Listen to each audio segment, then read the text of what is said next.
শ্রেণীর মানুষ যুক্ত না।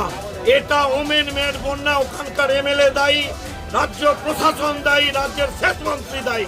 42 কোটি টাকার কাজ কোথায় হয়? এই টাকা দিয়ে জমি কিনে মানুষকে বাড়ি করলে তার ব্যবস্থা করতে হবে। এই নদী ভাঙন আর আমাদের তো লাগাতার দাবি চলছে, তিলোত্তমার বিচার চাই এবং হচ্ছে কৃষকদের যে ফসল নষ্ট হয়েছে তার আর্থিক ক্ষতিপূরণ দিতে হবে।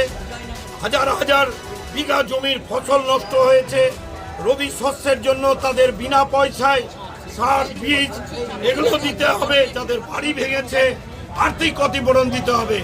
আর বন্যার স্থায়ী রোধের কাজ যদি না হয় তাহলে আগামী 6 মাসের মধ্যে ওই বালির বস্তা দিয়ে কাজ করা বন্ধ করতে হবে, পুলিশ দিয়ে কাজ করা বন্ধ করতে হবে।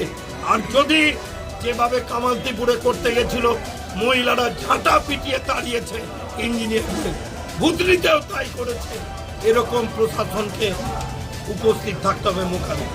বলছি যে আপনাদের কত দফা দাবি ছিল আজকে আমাদের যে দাবিগুলো আছে সে আমাদের নেতৃত্বরা আছেন, তারা প্রায় 5-6 দফা দাবি নিয়ে টিএমের কাছে। বলছি আপনাদের আজকে মিছিল এবং আপনারা পুলিশের ব্যারিকেড ভাঙতে দেখলাম, কি বলবেন? পুলিশ যদি আটকায় তাহলে তো আমাদের ব্যারিকেড ভাঙতেই হবে। আমরা তো এখানে শান্তিপূর্ণ ডেপুটেশন দিতে এসেছিলাম, গৌরবের ওখানে ওই ব্যারিকেড করার কারণ কি ছিল? বিরাট গেট ছিল, এগুলো নাটক হচ্ছে। সুতরাং আমাদের ডেপুটেশনের কাজ আমরা দেব।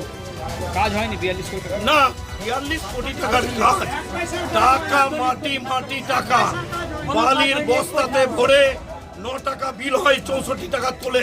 সেচ মন্ত্রী ফ্ল্যাট কিনে, সেচ মন্ত্রী সব লুট করছে। উনি যাচ্ছেন না ভুতনিতে 2 মাস ধরে বন্যা? উনি গেলে জানেন এমন বিক্ষোভের সামনে পড়বেন। পরিচিত আর কি, বন্ধু।